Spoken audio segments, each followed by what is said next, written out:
reality, captured in user-friendly symbols and processed for understanding.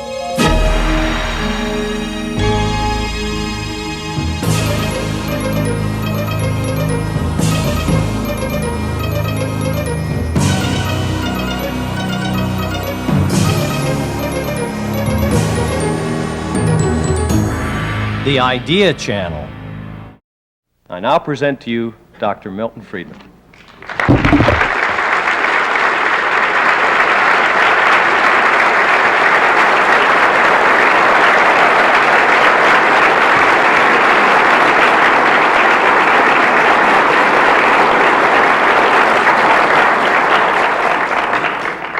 Thank you very much. The subject that was put out for tonight's talk is the subject of who protects the worker. If you were to have a Gallup poll go around and ask people that question, or if someone were to go around and ask people in this audience the question of who protects the worker, I strongly suspect that you would get 1 out of 3 possible answers. Some people would say, oh, of course, it's the unions that protect the worker. Some other people would tend to say, oh, no, it's more important the government that protects the worker. And I suspect most people would say, it's nobody who protects the worker. Now, all 3 answers are under some circumstances correct. But all 3 answers are misleading. They cannot really be the right answer. One obvious bit of evidence that they cannot be the right answer, that there's something missing from that sequence of 3 answers, is the history of the United States over the past 200 years. Over that period, if we at least take the first 150 years, period from 1776 to 1914 or thereabouts, it could not very well have been unions that were protecting the worker, since there were almost no unions. Even craft unions developed fairly early. But even by 1914, there must have been a very, very tiny fraction of all workers in the United States that were members of union. It could not have been the government that was protecting the worker, because over that period, government was very small. Total spending by the federal government over that period never amounted to more than 3% of the national income, except for the period of the Great Wars of the Civil War, and before that, of course, the War of 1812. But during ordinary times, federal spending amounted to 3%. State and local spending amounted to about twice that much, mostly for schools. So it could not conceivably have been the government that was protecting the worker. Moreover, not only was spending low, but there was very little government involvement in the economy in any way. And it could not have been nobody who was protecting the worker, because that was a period of enormous progress for the ordinary worker. If we take that period, it was a period which saw the growth and development of the United States from a backward area. But even from the very beginning, Adam Smith, in his great book, The Wealth of Nations, published in 1776, remarks about the conditions in America, and he says that although America is at the time much less populous and much less wealthy than Great Britain, the worker in America is more expensive, because there were, at the time, as he argued, fewer workers relative to the demand for them. Over the period from 1776 on, the average conditions of the ordinary worker in the United States improved enormously. In the latter half of the 19th century, you had millions on millions of people, of penniless immigrants, come to this country. My parents came during that period. Probably the parents or grandparents of many of the people in this room came during that period. Why did they come? They came in order to improve their lives and to make a better life for their children and their grandchildren, and they succeeded. It would be very hard to find a century in human history in any country anywhere during which the ordinary man, the ordinary worker, the man who came to this shore from abroad or the people who were here and grew up here, it would be hard to find a century in which the worker achieved a greater increase, a more widespread increase in his standard of life, in his level of living.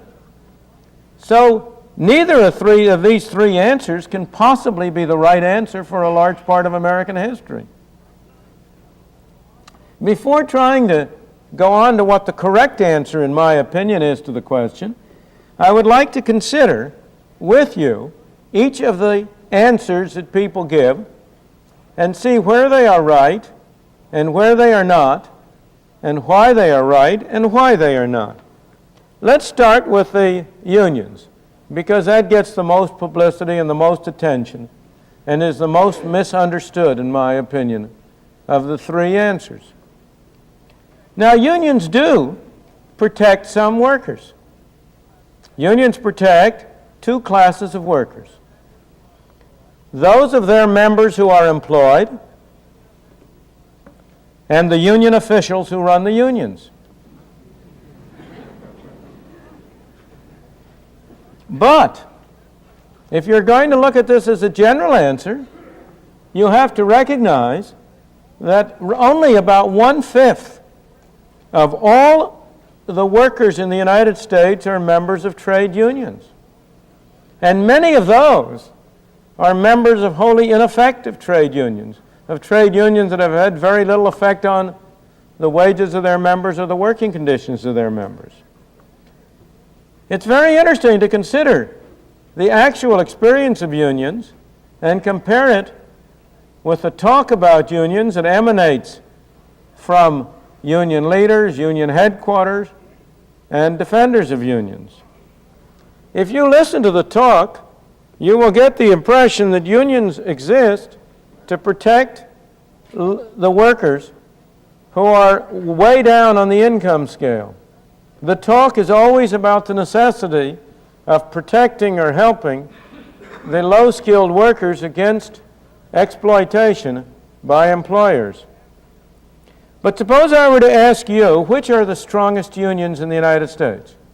Which unions in the United States are strongest in the sense of having been most successful in raising the wage rates, the earnings of their members? The answer is very clear and very definite. Probably the single most successful union in the United States from this point of view is the Airline Pilots Union. Now, this is a union whose members typically receive salaries or wages somewhere around $50,000 to $100,000. They are hardly the poor, deprived, exploited workers of union literature. They have been very successful because they have been able to have a very strongly organized union, and they have, for reasons which I will come to later, been in a position to limit entry into the union and into the occupation. In my opinion, the next strongest union in the United States is an organization that the people in this room will not regard as a union, but that's what it is. In my opinion, the next strongest union in the United States has been the American Medical Association.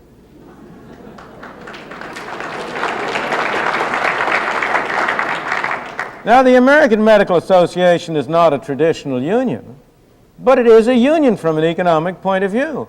It is an organization of people pursuing a particular trade which has tried to control the practice of medicine in such a way as to improve the conditions of its members. If you ask a union leader, what is the function of a union? He will agree with you, and he will emphasize, and rightly, that the first and primary function of a union is to improve the working conditions of its members. Well, from this point of view, the American Medical Association has on the whole done very well. Again, let me emphasize, I do not mean in any way to be invidious. I am not criticizing the airline pilots. I am not criticizing the members of the American Medical Association. I am only trying to understand and analyze the situation. Adam Smith, in that great book on the wealth of nations, brought home to all of us that the way in which the world runs is mostly by people seeking to pursue their self-interest. And there's nothing wrong with that. That's the way in which we run. And he pointed out that in the right kind of a structure, in the right kind of a world, people, in pursuing their own self-interest, would also promote the general interest. So I'm not complaining or criticizing at the moment, but only analyzing. If there's any fault to be found, the fault is not to be found with the members of the pilots' union or the members of the AMA, but with the rest of us for letting them get away with it. Now, the third strongest groups of unions are undoubtedly the craft unions.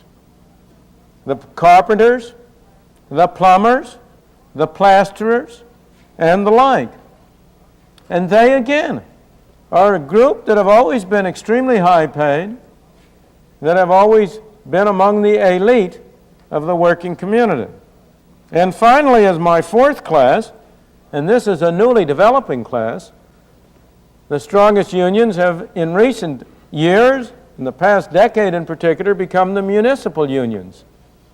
The unions who have played a considerable part in reducing New York City to its present state of bankruptcy. The garbage workers' unions, the school teachers' unions, all of the unions of municipal employees. Now, these municipal unions, of course, illustrate a very important general case that we will expand more. Why are they so strong? Because the people who arrange employment with them are not the people who pay their salaries. It's the taxpayers of New York who pay the salaries of the people, but it's the officials of New York City who make the deals with the unions. Now, that illustrates a general principle which has reached its most extreme form in Great Britain. Unions are much stronger in Great Britain than they are in the United States. And one of the major reasons they are stronger is because the government of Great Britain has nationalized a great many more industries, in particular coal mining, railroads, public utilities, telephones are all nationalized industries. And the worst labor problems in Britain have almost invariably been in those industries which are nationalized by the government, just as in the New York City and other municipal cases, the growing role of government has tended to expand the importance and the role of the unions. One of the strong unions in the United States, for the same reason, are the postal workers' unions. And so we go down the line. But the most important thing about all of these is that the strong unions tend to be among the high-paid workers. Now you have to ask yourself, are they high-paid because they are strong unions? Or are they strong unions because they are high-paid? It's a very important distinction. And the fundamental answer is the people who are in a high-paid position are in far better position to have a strong union, and the strong unions then reinforce their position. So both things are true. Part of their high-pay position today derives from their union existence, the existence of strong unions, but they have been able to have strong unions because they are highly skilled people, relatively few in number, and therefore far more effective in being able to organize in such a way as to raise their pay. Because you must recognize that the only way in which any group of workers, through union organization, can increase the amount of its pay is to make sure that there are fewer jobs available. There is no way in which a union can simultaneously increase the number of jobs and the pay. The law of economics, the law of demand in economics is inescapable. You can't get out of it. Raise the price of anything, and fewer people will want to buy it. Make labor more expensive in any area. Make carpenters more expensive. The number of jobs available for carpenters will be less. Make physicians more expensive. The number of jobs available for physicians will be less. Make airline pilots more expensive. The number of jobs available for airline pilots will be fewer. As a result, the gains of the group of workers I've been talking about, or other union workers, are at the expense, the union workers gain at the expense of other workers. The only way, as I say, in which they can get a higher pay is by arranging things so that there end up being fewer jobs, and that means that other people who might be perfectly competent, who might be perfectly available for such jobs, are denied those jobs. As consumer, not only so the effect of the higher pay of unions is lower pay for all other workers. I once made the estimate, this was 20-odd years ago, but since there have been a number of studies that have confirmed this judgment, that on the average about 10 to 15% of the workers in this country had been able, through a union organization, to raise the level of their pay by something like 10 to 15%. That this had been at the cost of a roughly 4% reduction in the wages earned by the other 85%. So the effect has been to raise the pay of high-paid workers and lower the pay of low-paid workers. And of course, as consumers, all workers pay for this, because the effect of this higher pay on the one hand and fewer jobs on the other is to make it more expensive to produce all consumer goods, to make the allocation of labor, the distribution of labor, less efficient, to mean that our standards of life of everybody is a little lower. Houses are more expensive for everybody. Union leaders, of course, talk about taking higher wages out of profits. And if I were to be talking to a group of union leaders, or if there are union people in this audience, they will reproach me by saying, why do you insist it comes at the other workers? Why can't it come out of those greedy, profit-seeking employers? Of course they're greedy and profit-seeking, so are we all. So are the workers. Do you know somebody in this world who is not greedy? Well, of course, I'm not greedy, but everybody else, that's different. But the point is that you cannot get something out of nothing. I'm sure you have all heard the old story about John D. Rockefeller, wealthy man very wealthy man, one of the wealthiest men in the country. And people would come up to him and tell him how inequitable it is that he should have so much money and other people should have less.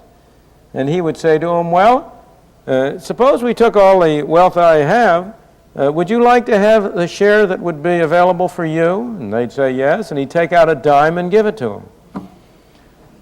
That was roughly the amount that would be available if you took his wealth and spread it all over all the people of the country. In the same way, suppose you just look at the numbers.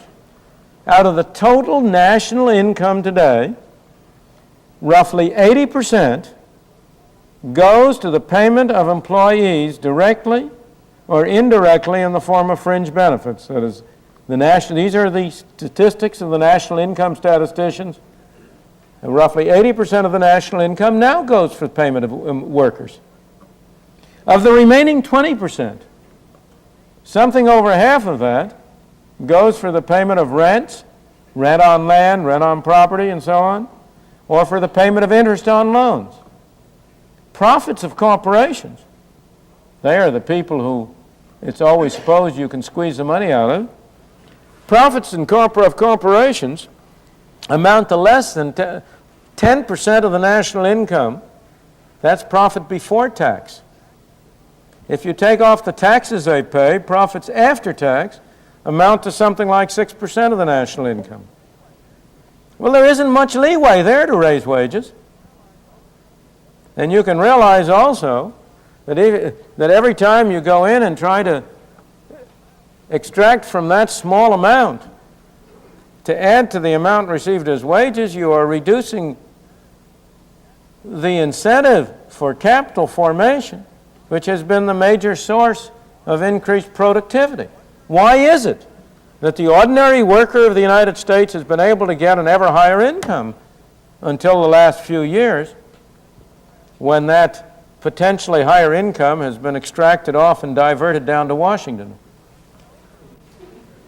But over 200 years, the worker was always able to get a higher income because people had an incentive to put up factories and machines and invest money and enable the worker to be more productive.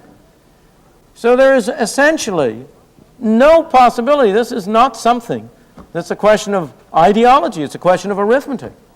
There just is no large sum which can be tapped by the so-called unions. Now the question is, what is the source of power of the strong unions? Where does it come from?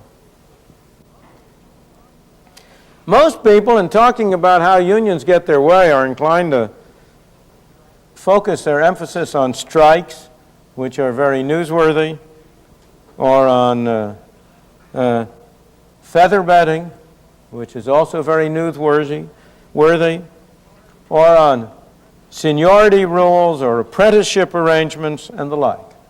These are not the important things. The fundamental source of power of a union is power, however obtained, to force a higher wage rate.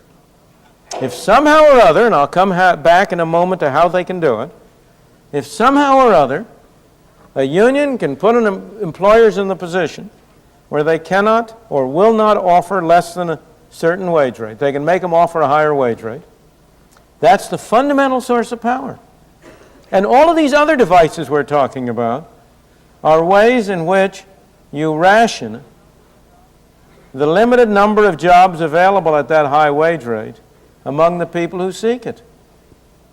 If you succeed in saying that no contractor is going to pay less than $8 an hour for a plumber or a carpenter, that reduces the number of jobs available. It also increases the number of people who would like to get that job.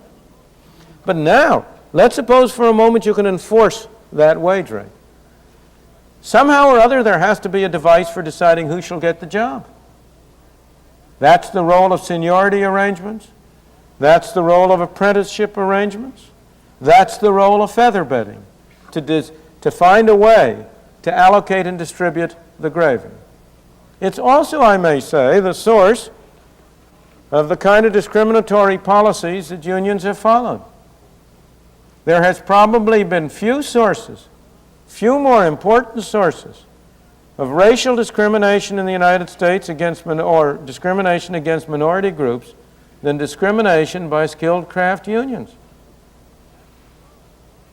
And that's because if you are going to have a limited number of jobs and you're going to ration them, you have to have some way to ration them. And irrelevant considerations and appealings to prejudice are a way in which you can get support for certain kinds of rationing. It's an interesting phenomenon. Before the Civil War, during the period of slavery, the fraction of carpenters, plumbers, and so on who were blacks, especially in the South, was very high. 40 or 50 years later, after slavery had been abolished, the fraction of carpenters, plumbers, and so on who were blacks was smaller than it had been before. Why? Because successful trade unions, limiting the number of jobs, had to find a way to ration those limited jobs. And this was a way of rationing it which would enable their members to be loyal and to stick by it, and at the time could get support from the rest of the community.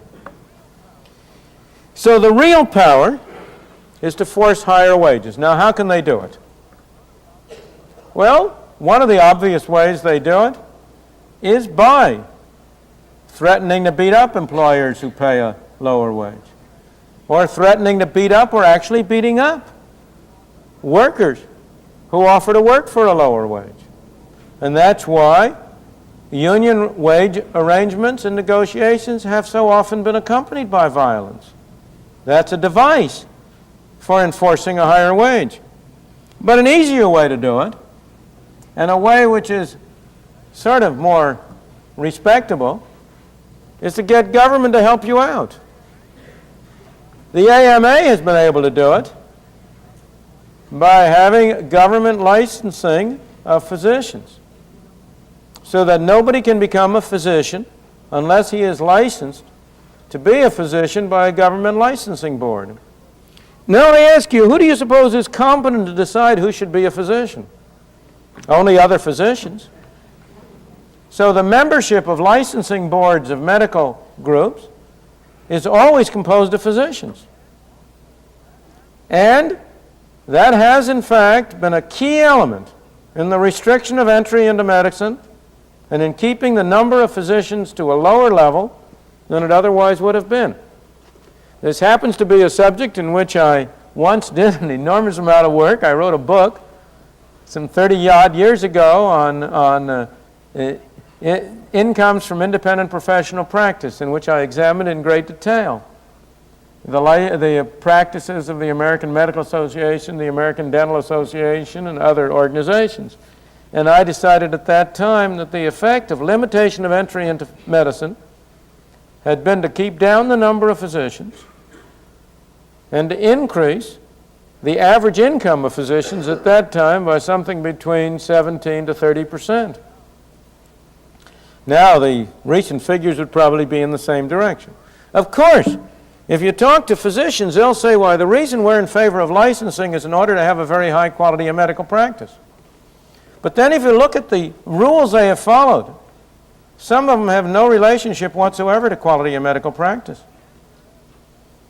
After you had Nazi Germany take over, and you had in Germany the Nazi regime, and there was an attempt by Jewish physicians and other groups, persecuted groups from Germany, to come in the United States, all of a sudden the Medical Association started to require that people be citizens of the United States in order to practice medicine, in order to be licensed. Now, it's a very nice thing to have people citizens of the United States, but will you tell me the relationship between that and the ability to practice medicine? I could go on at great length. Again, I'm not criticizing people. I don't mean to say that people, the physicians aren't sincere when they say this. Of course they are sincere. That doesn't mean they aren't wrong. That doesn't mean that they aren't rationalizing, in the name of improving quality, a great desire to improve their economic status. Now, during the Great Depression, they were open and above board by that. The Medical Association says we have to keep down the number of physicians in order to keep up their incomes, because otherwise, if they have low incomes, they will be tempted to engage in unethical practice. Now, if anybody has ever been able to establish any correlation between the level of income and the state of personal ethics, I would like to see that evidence. And so would you. And of course, licensure is used much more broadly. I mentioned the medical example because it seems the best justified, and it is in a way. It's harder to argue against than almost anything else. But you go down the line. Have you ever looked at the number of licensing arrangements? You have to be in almost every state. I don't know about Pennsylvania, but I'm sure you have to get a state license to be a barber. And in most states, in order to get that license, you have to supposedly have taken courses on the biology of hair and on care of skin and all sorts of things. And of course, again, who is it who licenses the barbers? It's not the customers. Plumbers license plumbers. And if you really want to know the real function of licensure, of licensing all these occupations, all you have to do is go and see who goes down to the state legislature to lobby in favor of licensing. Now, if the real true function of licensing is to protect consumers, you'd expect consumers to be licensed, to be lobbying for licensure. But you will discover that it's always the plumbers or the beauticians or the morticians or anything you can name. There isn't an occupation you can name which hasn't been down at the State House trying to get licensure. Now, of course, you might say that the plumbers know better than anybody else why the customers need protection. But I doubt very much that that's why they're down at the State House. They are down there because they want to be protected against, quote, unfair, unquote, competition. Now, you know what unfair competition is. It's anybody who charges less than you do.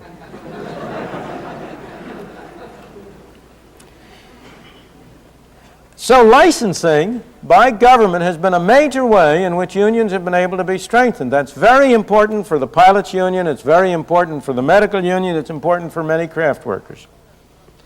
A second set of governmental laws that have been greatly promoting union strength have been the Davis-Bacon-Walsh-Healey laws. Now, these are laws under which any person who has a contract with the U.S. government, the Davis-Bacon has to do with construction, Walsh-Healey has to do with other kinds of activities. Anybody who has a contract with the government must pay, quote, prevailing wages, unquote. Prevailing wages are wages as determined by the Labor Department of the U.S. government, and by some strange chance, prevailing wages always turn out to be the highest union wages in a very wide area. And the result of this has been that, in effect, the government enters in as a partner to enforce trade union wage restrictions, and in this way to enforce a restriction in the number of jobs available. Another governmental measure is minimum wage laws. You'll notice that the people who are currently lobbying in Washington for higher minimum wages are not low-income workers. It's the AFL-CIO and the other high-income unions, unions whose members all receive much higher income than the minimum wage. Now, of course, they say that the reason they're lobbying for a rise in minimum wage is to protect the poor workers at the bottom and keep them from being squeezed. But, of course, that's talk. The fact is that they want a rise in minimum wage to protect themselves from the competition of other workers. The minimum wage rate has the effect of denying jobs to people. It has the effect of reducing the opportunities available. The reason we have such enormously high unemployment rate among teenagers, and particularly black teenagers, is because it is illegal to hire anybody whose skills are not sufficient to be worth the minimum wage rate. The minimum wage law is a law requiring employers to discriminate against low-skilled people. That's not the way anybody will describe it, but that is in fact what it is. Here's a person who has low skills. He's only worth $2 an hour, and he'd be delighted to work for $2 an hour because that's the only way he's going to acquire better skills and enable himself to get prepared for a better job. He's a 15, 16, 17, 18, 19-year-old person, for example, handicapped person, person who has poor education. Illegal for you to hire him unless you're willing to give him charity, because you can only hire him if you pay him $2.35. It's always been a mystery to me why a young man is better off unemployed at $2.35 an hour than employed at $2 an hour. Can you explain that to me? Ask Mr. Meany, he'll explain it to you. Finally, a major factor strengthening unions, a factor which is changing, is the general attitude of the public, which has been willing to tolerate, in this area, behavior which it would not tolerate elsewhere. If in the course of a labor dispute somebody's car is overturned, it's very likely, very highly unlikely, that anybody's going to go to jail or get punished or have to pay for that. If you or I go down the street and smash in windows of cars or turn them over, we'll get put in jail and we'll have to compensate the victims. But if this happens in the course of a labor dispute, much less likely to happen, and that's because the public at large has felt that somehow that was a noble activity and should be protected. As I say, I believe that position is changing. Now, a final source of power has sometimes been collusion between the unions on the one hand and the employers on the other to monopolize not labor, but the product. We have antitrust laws in this country which make it illegal for people to get together, for employers to get together on price-fixing agreements. And some unions have been strong by offering, in effect, their services to employers as a way to hold up prices and fix them in a way that is legal and gets around the Antitrust Act. The most important historical case of that was back in the 1930s when John L. Lewis used his coal miners' union as a way to enforce, with the aid and consent and agreement of the coal miners, a high price on coal. He was perfectly willing to see the number of members of his union go down, and in return to compensate those who remained by sharing with the employers the returns from monopolizing the coal industry. Another very important case of this has been the Teamsters Union, which in various places has produced monopolistic situation in brewery and beer by enforcing fixed prices on beer through union activity. Well, now enough for unions. What about government? Here again, government protects some workers, and I've already mentioned some of the measures whereby they do. All of these measures which strengthen unions, such as the Walsh-Healy-Davis-Bacon Act, such as licensing, such as minimum wage laws, are all governmental measures which do protect some workers by strengthening the unions. Again, the high-paid workers, not the low-paid ones. In addition, the government also protects government workers.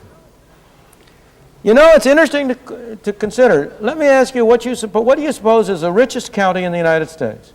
What do you suppose is a county that has the highest per capita income? Well, now most people would say, well, that maybe that's Westchester County, the high-income county around near New York. Or maybe that's DuPage County north of Chicago, where the wealthy people live around Chicago. Or maybe it's one of the counties in Connecticut, the bedroom community for the executives of New York. All of those are high-wage counties, but that isn't the highest county in the country.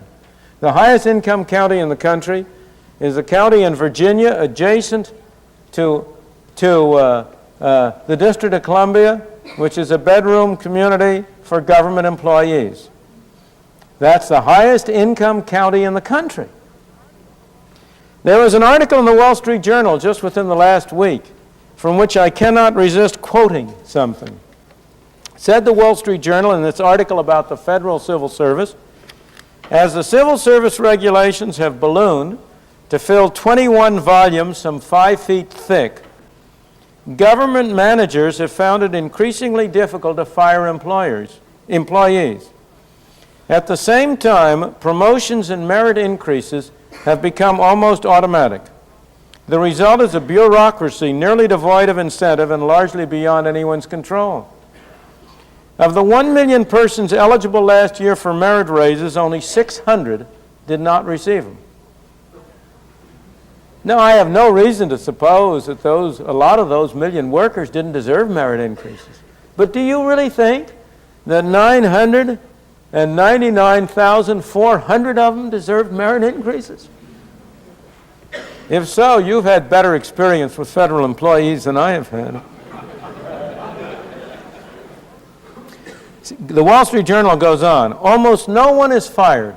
Less than 1% of federal workers lost their job last year. Life is pleasant in the bureaucracy. The average annual salary is $15,343, and most employees are due to get a 7.05% raise in October. Well, that's a group of workers whom the government protects. The states and cities, of course, offer other examples, but once again you should ask, at whose expense? And the answer is obvious. At the expense of people, in the main, who have lower incomes. It's at the expense of the taxpayer. It's because of this that 40% of the income of the American people today goes to pay for the costs of government at state, local, and federal levels. About 26% at the federal level and about 14% at the state and local levels. What about the much bruited and the much noted and numerous laws that range from workmen's compensation to child labor, minimum wages, fair employment practices commissions, affirmative action, hour and wage laws, OSHO, and you pick out any other 4 letters from the alphabet and you'll have another one. Now, some of these measures have had some effect, and sometimes they've had a favorable effect on workers. But most of the favorable ones, for example, workmen's compensation laws, child labor laws, have been an embodiment into law of practices that have already become widespread before they became law. And most of them have simply extended to certain fringe areas, practices that had already developed independently. Most of the rest of these measures benefit bureaucrats at the expense of the rest of us, rather than benefiting the workers.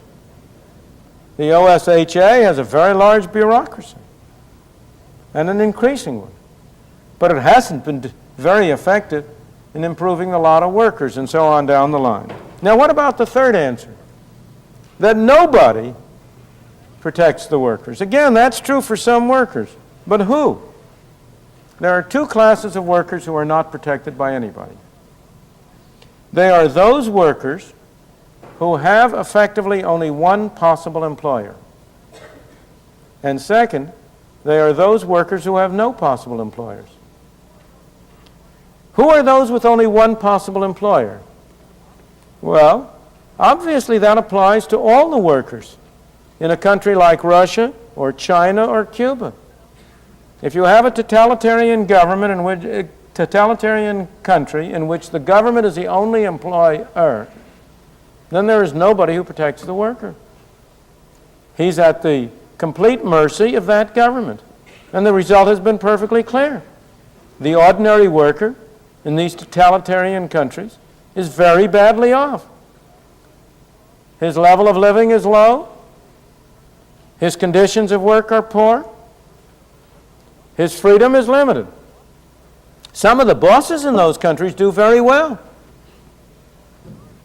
The people in charge, the Politburo, the people at the top in the bureaucracy, some of them do extremely well. But the ordinary worker has nobody to protect him. In our own society, it's very interesting. Again, you have a paradox, like the union paradox. The people who have only one employer, possible employer, tend to be very high-paid people. The classical example that we always used to give in our economic courses was Babe Ruth.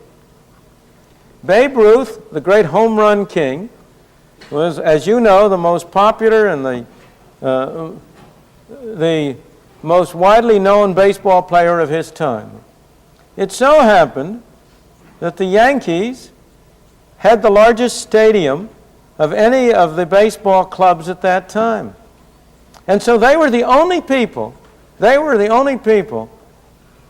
for whom Babe Ruth could work and really get the full value of his work. Because he could fill the Yankee Stadium, he could also fill any of the other stadiums. But the Yankees had a great advantage over any other team in hiring him because they had the biggest stadium. As a result, he really only had one potential employer in the sense that the next best was way down. That doesn't mean he didn't do very well, but it meant that nobody was protecting him except himself.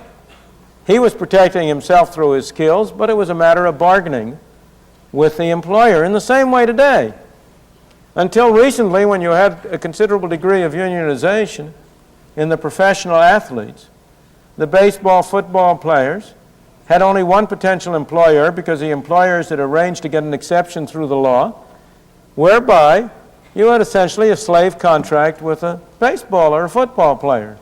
Once he was signed up with one company, he couldn't freely negotiate to go and play with another team. And as a result, he had very little protection.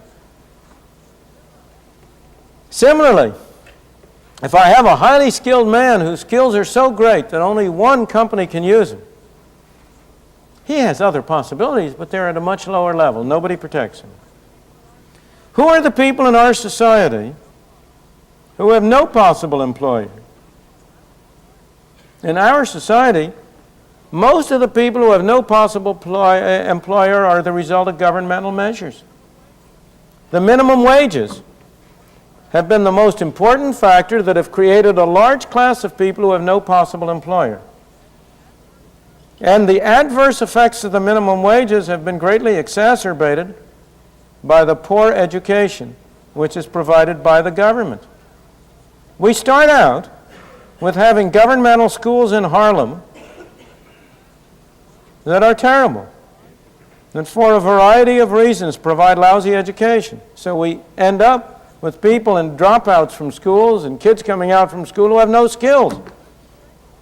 And then we say to them, and we say to employers, you can't remedy our defects by hiring these people and teaching them, because we won't let you hire them unless you're willing to pay them more than they're worth. So the effect of the double whammy of poor governmental educational arrangements on the one hand and a minimum wage on the other is to create a class of people who have essentially, in fact, no possible employer. Now let me turn. I believe that what I've just said about the case in which nobody protects people shows the way to the right answer. Who protects the worker? Workers are protected by employers, not by his own employer. Because a man who has only one possible employer has no protection. The employers who protect a worker are the people who would like to hire him, but for whom he doesn't work. The real protection that a worker gets is the existence of more than one possible employer. That's what gives him freedom. That's what enables him to get the full value of his services. It's competition. It's a free market in which you have a diversity of sources of employment, which provides the effective protection to the worker. This is a very general feature of the free market, which applies in every area and in every direction. A worker is protected from exploitation by his own employer by the existence of alternative people for whom he can go to work. The employer is protected from exploitation by his employee by the existence of alternative people he can hire. Again, if I as an employer had only one man who could do the job I needed to have done, I'd be at his mercy. He could take every penny, up to the point where I went out of business.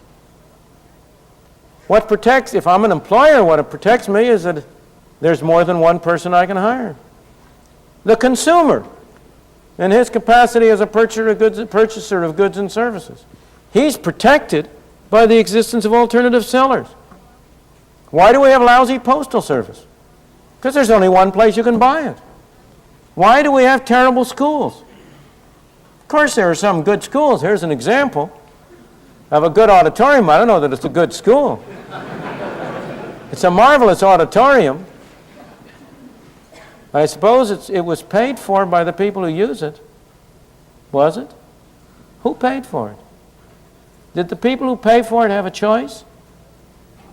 Well, you can answer those questions yourself. They're too obvious for me to spend any time on. But in general, the reason why schooling is backwards, and we have not had the kind of technological advance in schooling, the reason why SAT scores have been going down and educational performance has been going down, is because we don't have any large number of alternative schools. So in every area, what protects the worker, what protects the employer, what protects the consumer is always the existence of variety and alternatives. And of course, every group in our society that wants to get a privileged position tries to protect itself from competition by others. The workers try to protect themselves from competition from other employees by forming unions, getting government licensure, having arrangements under which they can limit the number of people who can get certain kinds of jobs. Producers try to get protection against competition by having employers' organizations, forming monopolies, cartels, or by getting the government to impose tariffs or restrictions on imports, or to give them special advantages of other kinds. So all of us, we are all of us the same way. We want to avoid competition.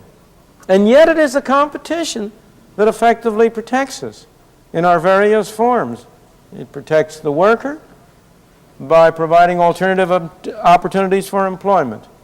It protects the employer by providing alternative employees. It protects the consumer by providing alternative products.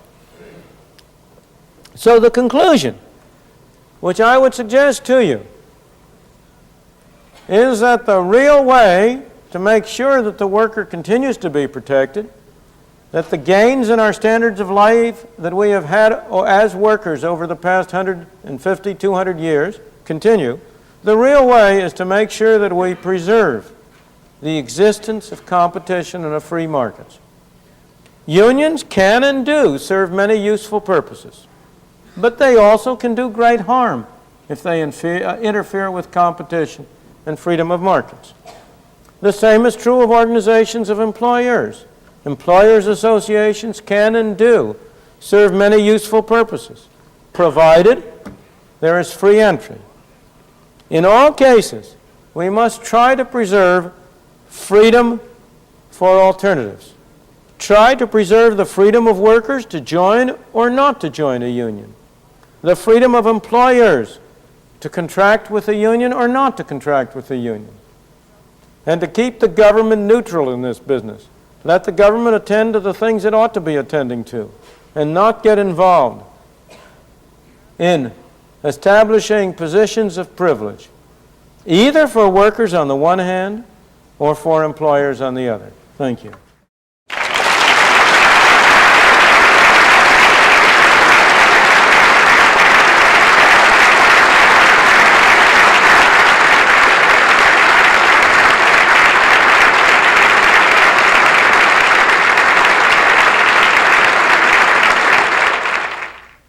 Let's start with the first question over here. Yes, sir. I believe you've just recently returned from Israel, and you were a consultant to the conservative government on economic policy. Could you relate the subject of tonight's discussion here to recent events in Israel and the policies which are being followed by that conservative government? I would be very glad to do that, because Israel is a fine example exactly of the false road we have been following. The Israel has been following what has been largely a policy moving towards socialism. It's much farther along that road than we are.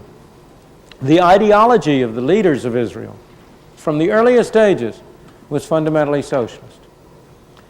A labor organization called Histadrut is both the largest labor organization and the largest industrial organization in Israel.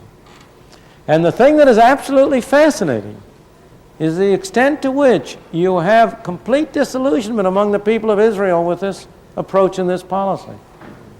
The Begin government was elected. You call it a conservative government. I don't call it a conservative government. It isn't a conservative government.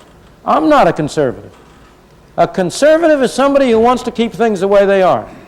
Mr. Begin wants to change things. I want to change things. Mr. Begin is a liberal in the true sense of the word. I'm a liberal in the true sense of the word. The word is now used in a distorted way. The modern liberal is liberal only with other people's money.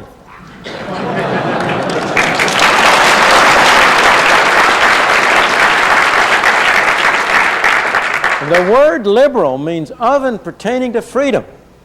And I believe in freedom, and a true liberal is somebody who believes in freedom. It isn't freedom for the government to take 40% of my income out of my pocket and spend it on things we, through our political mechanism, have decided on, but nonetheless that I as an individual, you as an individual, have no control over.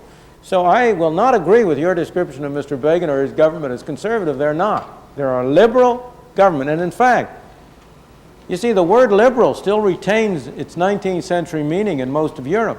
And if you take the parties which together make up the Begin government, a major party is a liberal party of Israel.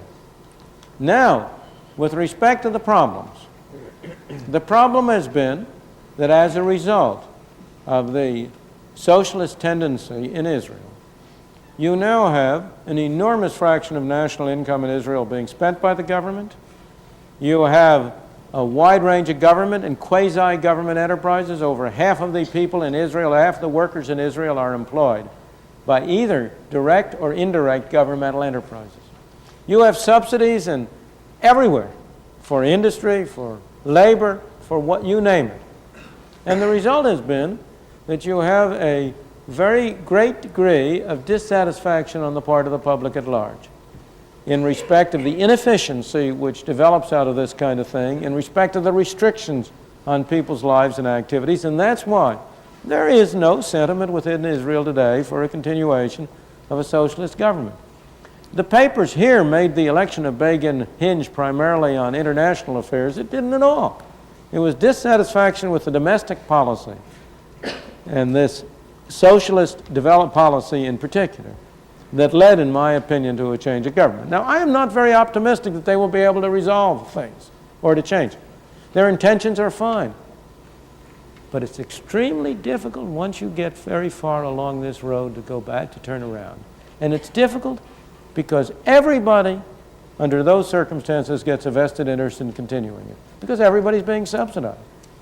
I met, when I was in Israel, with the leaders of the Manufacturers Association, of the Agricultural Association, of the banking group, all of the various groups, the private groups, the groups that were the strongest supporters of Mr. Begin.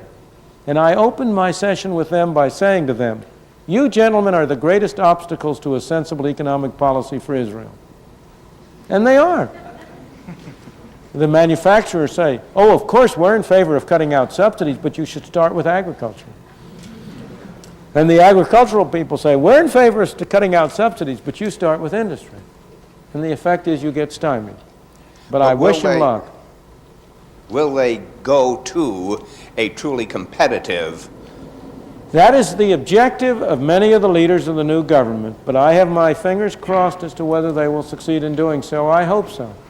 Well, thank you very much, and I could not have answered better on the question of liberal versus conservative. I agree absolutely with you. Well, thank you. Very glad. Can we get some more questions here? Fine.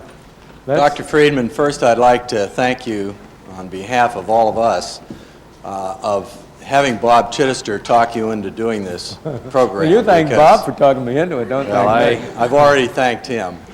But I think you've put your finger on what really concerns me and many other people in the business community, and that is this whole area of increased government regulation, the four-letter words you were talking about.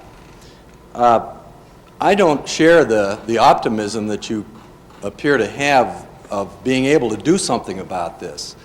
And I wondered if you could perhaps disclose some of the reasons why you feel that this can be changed, and perhaps at the end of that comment on the whole, to me as an example of this regulation, what's currently going on in the Senate and in this whole area of gas deregulation, because it seems to me that it's all backwards. They've got the whole regulatory thing backwards, because I've always felt that if you somehow deregulated gas, the opportunity for producers to get more for their gas, they would go on out and search for more, and then we'd have more, et cetera, et cetera. Sure.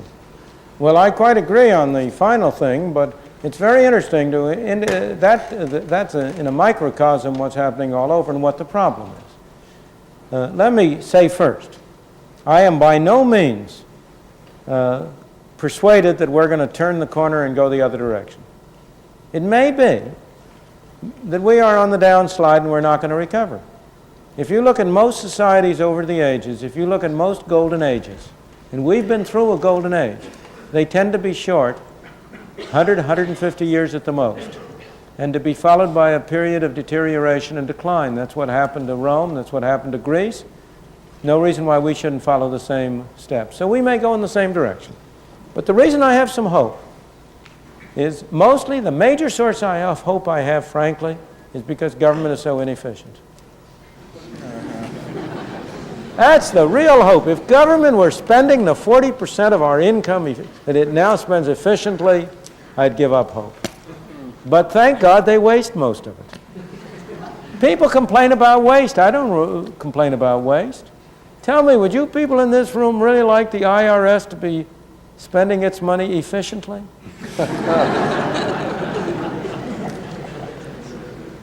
Now, obviously, in general, we don't like waste. But one of the effects of this is that government doesn't have as much control as you might think it would. Because you and the other businessmen, you see, you have a war. You have a few 100,000 or 1 million bureaucrats. And you have 200 million people figuring ways to get around the bureaucrats. And generally, we mostly can outsmart them. Now, that wastes our substance and makes us poorer, but at least it preserves some element of our freedom. Now, that's a major source of hope, because it gives us maneuver, and it also means that the public learns that this isn't efficient. Now, the greatest source of danger, in my opinion, is in large part the business community. Don't make any mistake about it. To be pro-free enterprise is not to be pro-business. They are two very different things. And again, I'm not blaming people, but only trying to understand them. Go to the oil and gas regulation. Who are the lobbyists for keeping the controls on oil? If you read the newspapers, you'd think it was consumers. It's a bunch of nonsense. The major source of pressure for keeping oil controls on are one part of the oil industry. Because what you have in this case, consumers don't benefit from the control of the price of oil or gas. It's a bunch of nonsense. We pay the full cost of oil and gas. We're importing oil from abroad. Well, we have to pay for it, don't we? I assure you the sheiks of Arabia aren't paying for it. We're paying for it. And if we don't pay for it directly at the gas pump or at the fuel pump, we pay for it indirectly through taxes. So we're paying for it. Where's the pressure against deregulation? The fact is that right now we have a system under which you have, through price control, a heavy tax on domestically produced oil, which is used to pay a subsidy to those people who refine oil at home, and also to pay a subsidy for importing OPEC oil. To tell the full story gets too complicated. But that's the essence of it. It's one part of the oil industry versus another part of the oil industry. Similarly, there's been a great deal of discussion right now about steel. The steel industry isn't in favor of free enterprise. It wants tariffs, it wants import quotas. Again, I don't blame them. They're trying to protect their own interests. But the rest of us are fools if we let them get away with it. So that I'm not fully optimistic that we're going to solve this problem. But the reason I have some optimism is because what fundamentally determines what happens are the attitudes and philosophy of the people at large. Washington has been doing these things because the public has been telling him to. And the only hope is that the public changes its views and its attitudes and comes to recognize what's going on. And there's been a big change there. You no longer have the immediate belief on the part of the public at large that the way to solve the problem is to have government impose more controls. The public at large is fed up with that. And you have more and more examples. Don't you think it's been a very good example for the public at large to have Freddie Laker destroy the pricing system for transatlantic flights, which have been maintained by the Civil Aeronautics Board for these many years? Well, I think as those examples come along, the case for deregulating airlines is going to be very strong. And I think you may be able to get something done. That's why I have some optimism. Yes, ma'am. Previous speakers have asked about energy and regulation. I'd like to combine the two. The industry that's historically regulated are the electric utilities, not only as to price, but how, when, and where, and so forth they can do business. Sure. Is it time to consider totally deregulating them? And if so, would you deregulate the nuclear industry for the safety aspects at the same time? Well, now, you raised a series of very complicated problems which cannot really be answered in simple yes or no terms. Let me go to the very end. What we need is not regulation of safety aspects. We don't need regulation of safety aspects. We need responsibility. I am not in favor of our present system, under which the U.S. government provides insurance to nuclear power plants against catastrophes. Because if the U.S. government is going to assume the costs of such things, then it's going to have to impose the controls. What you ought to have is a system under which a nuclear power plant would be responsible financially for the consequences of any accidents that occur. Now, of course, as you and I know, the problems in this area have been enormously exaggerated. Nuclear power has been incredibly safe. It's been far safer than coal power or oil power or even water power in terms of actual experience over the past 20 years. But nonetheless, it is highly desirable to have arrangements, to have a set of rules of the game under which public utilities or companies that produce nuclear power are held responsible for any effects of their behavior. They ought to be responsible for compensating people, just as if you drive an automobile, you ought to be required to have insurance, which will enable you to be responsible if you hit somebody. It is an appropriate role of government to make sure that third parties are protected from things that they could have had nothing to do with. So in that respect, I think that you ought to eliminate many of the specific safety controls and regulations, but substitute requirements for responsibility on the part of power plants, whether nuclear or otherwise, for compensating people for any injuries that are imposed on them. Now we come to the utility industry in general. It is grossly overregulated. It would be highly desirable to reduce the amount of regulation. There is no problem in reducing the amount of regulation. A colleague of mine, George Stigler, made a study many years ago of the effect of regulation on the prices of utility, of electric utility and the others. And he did it by comparing different states, some of which did have regulation at one time, some did not. And lo and behold, regulation did not lower the price or affect the price that was charged to customers. You might ask, well, if you don't have regulation of utilities, what does limit them? Won't they go and raise their prices sky high? The answer is that there are always alternative sources of energy. There may not be. You may have only one electric line, but you have other ways of getting power. People can live in different areas. If you raise the price, they'll buy less, and so on. So that on the whole, I am very strongly in favor of a wide-scale reduction in the extent of regulation of utility pricing. Again, that's the kind of change that ought to be done gradually over a period of time and not necessarily overnight. There are two kinds of changes. Some kind ought to be done overnight. The regulation of the price of oil and natural gas ought to be eliminated tomorrow. No gradualism. That's a bunch of nonsense. All it will do is do harm. If you eliminated the regulation of the price of oil and gas tomorrow, it would not affect in the slightest the prices that anybody paid at the gasoline pump or for oil and energy. It would only redistribute funds within the oil industry. On the other hand, the regulation of the prices of electricity and so on ought to be eliminated gradually over a period of time, because people have adjusted their arrangements to that and they ought to have a chance to adapt. Yes, sir. Dr. Friedman, is there an economic system now or historically that has allowed free enterprise alone to determine which direction the economy goes? And well, secondly, I have a three-part question. Okay, fine. Secondly, in economics you have resources, and how to best use these resources is a value judgment, but it seems to me you can have either free enterprise decide or government decide or some combination. And don't you think combination would be the best alternative? And thirdly, if I can remember it, isn't there some benefit to having the government steal our money, which is what they do effectively? They'll hold a gun to our head and say, pay us 40% of your income or go to jail. They take this money and they give it mostly to government employees. Well, the government employees spend it. The marginal propensity to consume is pretty high.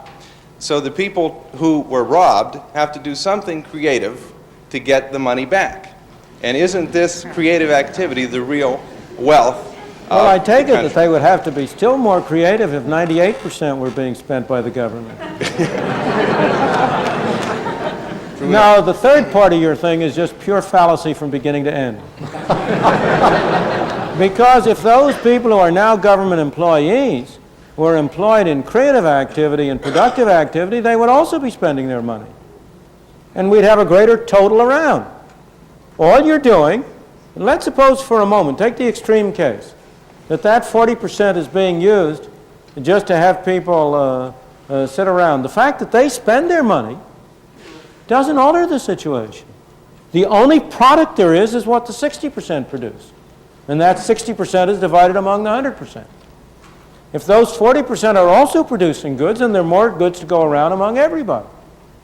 You are just involved in a fallacy of looking at dollars, which is important sometimes, instead of looking at the real product, the goods and services that people produce and people consume.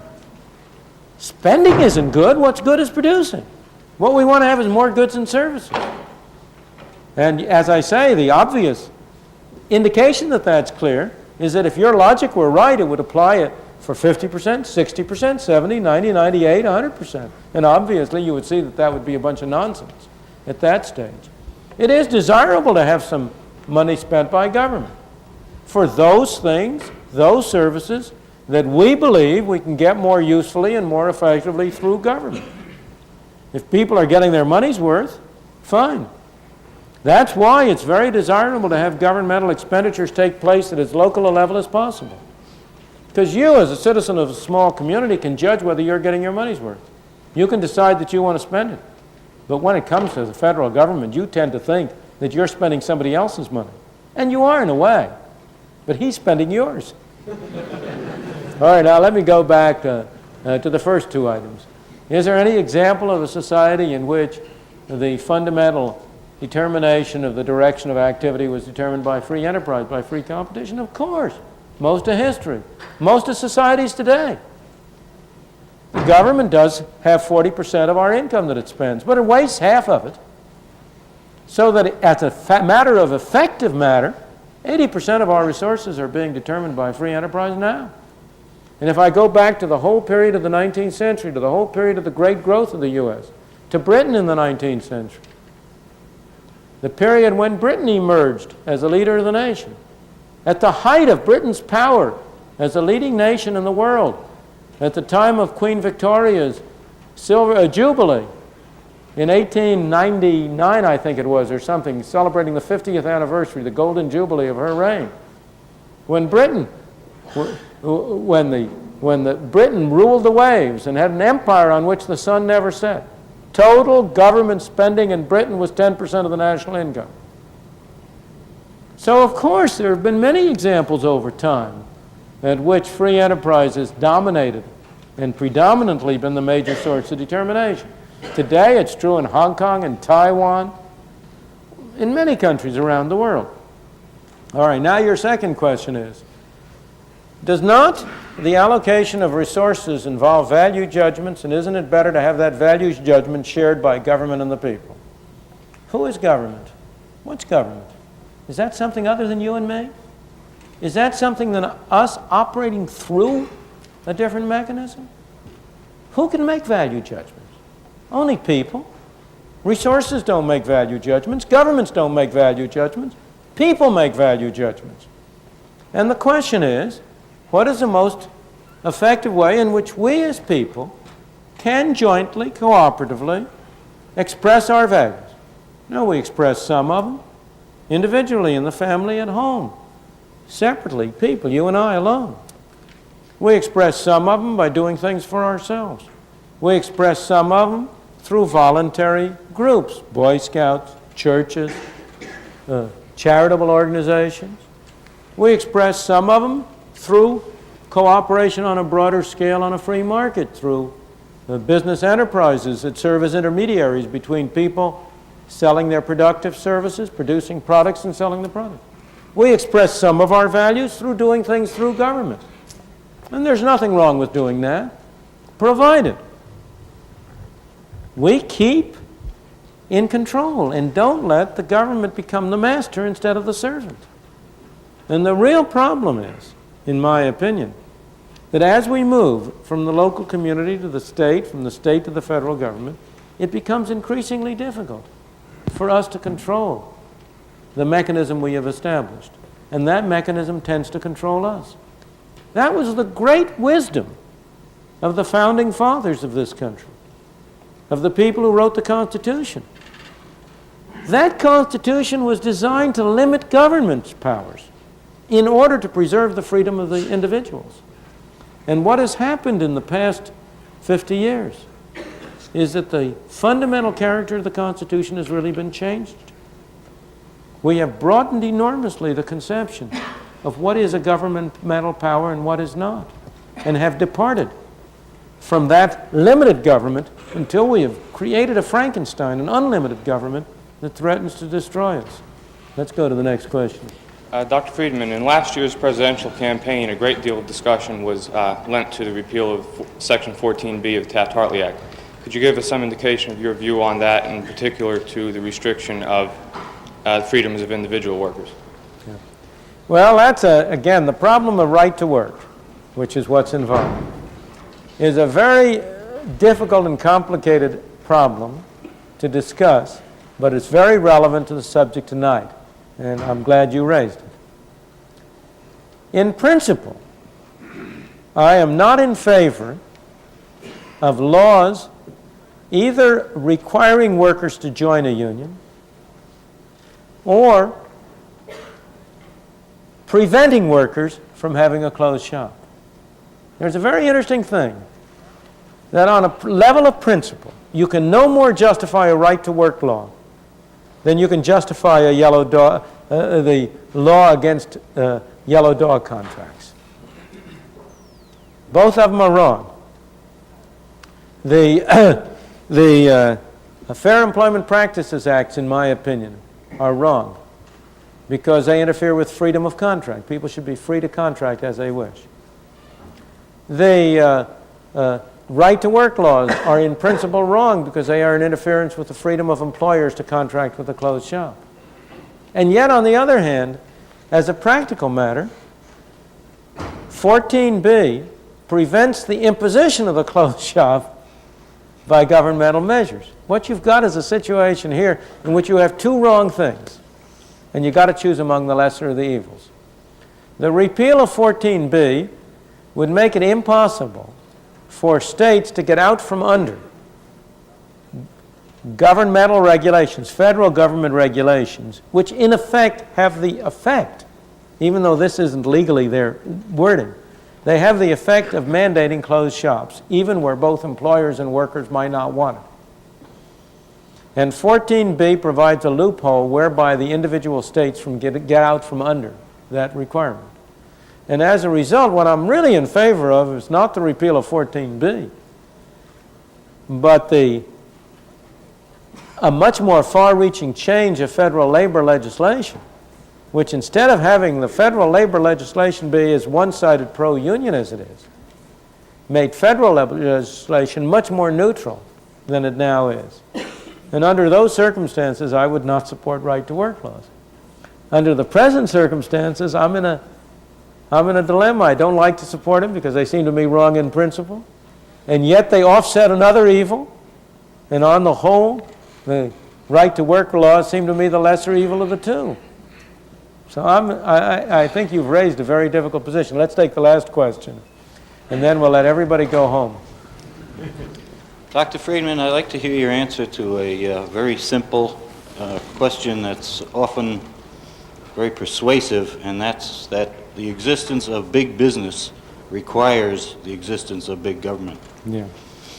Well, the answer to that is that big government produces big business in part, rather than the other way around. There is nothing about the existence. First of all, what do we mean by big business? Businesses have gotten larger in absolute size. An individual business on the average employs much larger number of people than it did in an earlier stage. But in the main, business has not gotten bigger in terms of the share of the market occupied by a small number of enterprises. The great developments in the past 100 years have been improvements in communication and transportation which enable competition to operate over a much wider area. 100 years ago, you had much more local monopoly. The small enterprise was much bigger compared to the local market than the big enterprise can be compared to the broad market. Now, what's the problem of big business? There's no problem of big business, there's only a problem of monopoly. The problem is to try to avoid a situation in which you have only one potential employer or one potential seller of a product. What would be the most effective way of doing that? The most effective way of doing that is to have complete free trade, to have competition from all over the world. That would almost assure that no company could be in a monopoly position. Under those circumstances, what do you need big government for? Moreover, if you look at the way in which government has become big, it hasn't become big that way. Look at the federal government. What's made it big? What's the department in the federal government today that spends the most money? Health, education, and welfare. The big growth has not been in anything whatsoever having to do with big business. It's been in taking money from some people and giving it to others. It's been in the transfer payments, Social Security, welfare programs, food stamps, all of the rest of it, not in anything having to do with big business. So I think the argument that big business requires big government is a bunch of nonsense. It just is not in accordance with the facts. That if I subtracted from government those activities which have nothing to do with big business, I would be left with a very small government. Now, people ask a very different question that is related to what you say, and that's one I want to answer briefly, and then we'll have to terminate this. People say, well, what difference does it make whether it's General Motors you're dealing with or the U.S. government you're dealing with? Both are big enterprises, bureaucratic enterprises. Aren't you just as badly off? There's an absolutely fundamental difference. General Motors cannot get $1 from you unless you're willing to hand it over. It cannot send a policeman to take $1 out of your pocket. The U.S. government can. That's a fundamental difference. And as a result, I don't believe big business is the kind of threat that big government is. Thank you very much.